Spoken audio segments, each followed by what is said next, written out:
Yo, it's your boy with the fast count, and if I talk too fast I'm gonna pass out. That's right, I'm giving you all the quick news. Give me all of your comments and your views. Oh, on the YouTube video.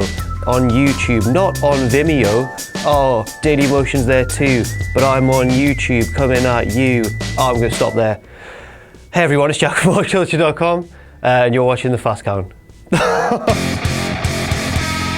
Right, apologies for that. First, let's get back on track and start things off with all of this week's biggest WWE news.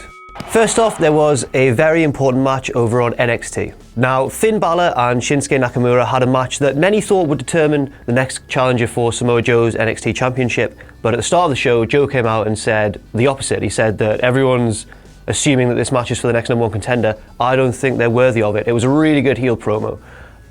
And then Rhino came out and sort of established himself as the next big rival for Samoa Joe, so that's very interesting. But moving on to the match itself, it was the only match on this week's NXT. It was about 15 to 20 minutes long. It was very good. I wouldn't say it was quite a match of the year contender. It wasn't on the same level as Nakamura Zayn from TakeOver Dallas, but it was certainly a good match. And it gave me, personally, a new respect for Finn in a more sort of psychological light. He worked the leg a lot, really, really well. Not the sort of side of his game that we're used to seeing at all, especially in WWE. And yeah, it was a really enjoyable match. Brace yourself for spoilers if you haven't seen it yet, but Nakamura won. But as I said, he's not going to be Samoa Joe's next opponent, it doesn't look like. It looks like that's going to be Rhino. Next up this week, we saw a whole host of new matches announced for Battleground later on this month. We've got Darren Young versus The Miz. Darren Young, of course, won that controversial, opinion-dividing Battle Royal on Monday Night Raw. We've also got Rusev versus Zack Ryder.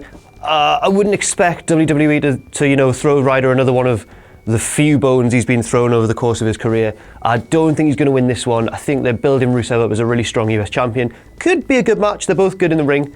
I'm certainly not too disappointed with that one. I think that could well be, one of the better matches on the undercard. And finally, we've got, this was confirmed last night on SmackDown, we've got Sasha Banks and a mystery partner, the Charlotte and Dana Brooke. Can the mystery partner be anyone other than Bayley? The pair have been wearing each other's merch on social media. They've been interacting, well, about as much as usual, really. They're obviously very friendly on Twitter. But could it really feasibly be anyone apart from Bayley? I don't think so. I really, really hope it is as well. Eva Marie. Chris has just said Eva Marie. Oh, they definitely would do that as well. They'd definitely get Eva Marie. And they'd expect everyone to be really happy. Next up, very good news, Neville is back on the house show circuit. He made his return at Grand Rapids this week, defeating Bo Dallas. So, not much more to say on that. Great to see Neville back. Hopefully, he's another one of those guys that can really take advantage of the brand split. Now, for all the rest of the news from elsewhere in the world of pro wrestling.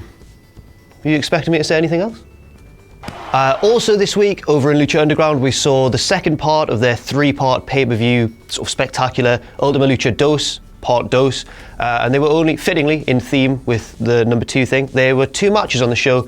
Both went for a fairly long time to flesh out the show, and you can make a case that both were very, very exciting. First up, we had a match for the Gift of the Gods Championship. Now, if you don't know what the Gift of the Gods Championship is, it's kind of like Lucha Underground's Money in the Bank, but a little more restrained. The holder of the belt has to give a week's notice before they cash it in on the Lucha Underground champion. That match, very interestingly, was won by Sexy Star.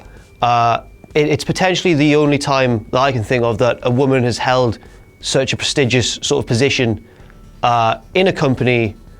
I really can't think of any parallels to this. She's going to now surely use that to manufacture a title shot somewhere down the line.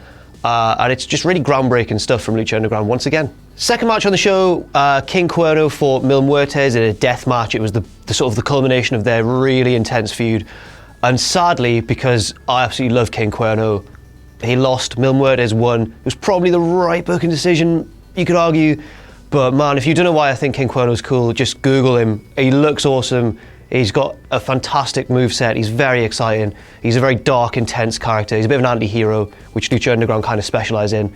This is turning into a bit of a love letter to King Cuerno. I apologise for that, but I do love him.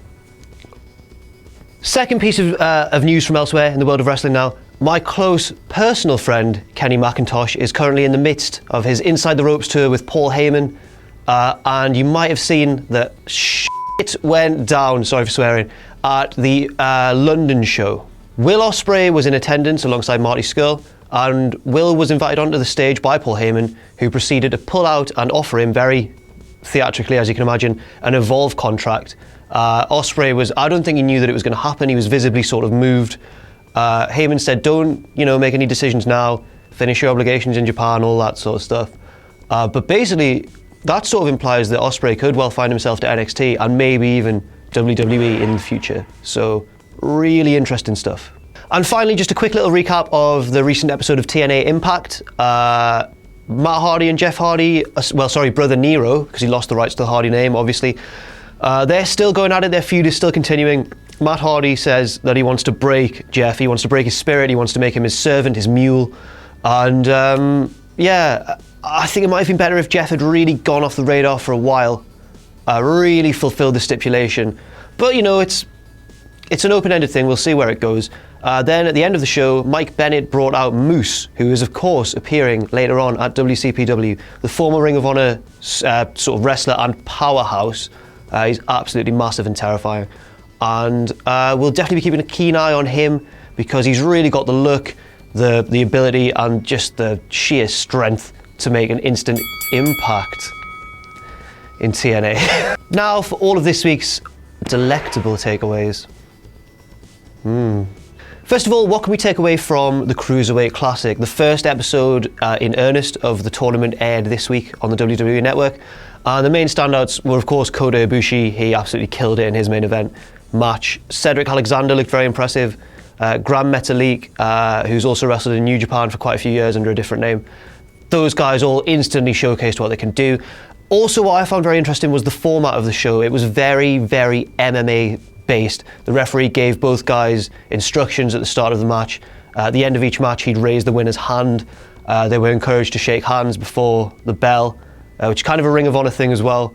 So it's definitely got a very different feel, a much more slick, sports-orientated thing. Kind of what people have been saying for years that SmackDown should be. And that's quite interesting to note as well. But in summary, really looking forward to the next episode. Really good stuff. Next, of course, we've got to consider the draft, which is taking place this Tuesday on the first ever, new live edition of SmackDown.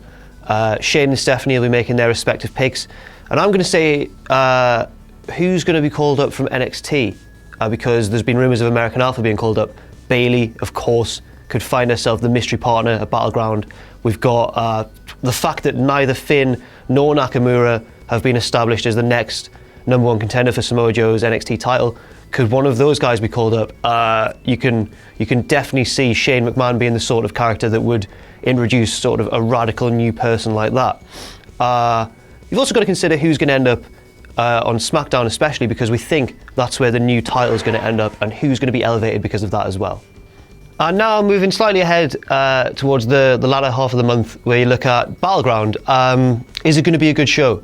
I think you're guaranteed pretty much to have good matches out of the Shield Triple Threat and Owens v Zayn. They could propel this card to being one of the best WWE pay-per-views of the year. A bit concerned about the undercard. There's nothing there that really stands out too much in terms of match quality. But I think as long as those two marquee matches deliver, we could be looking at a very, very good show. So thanks very much for watching. That's all the time we've got this week on the Fast Count. I've been Jack from WhatCulture.com. Follow me on Twitter at Jack_thejobber. Not much more to say. I'll see you soon.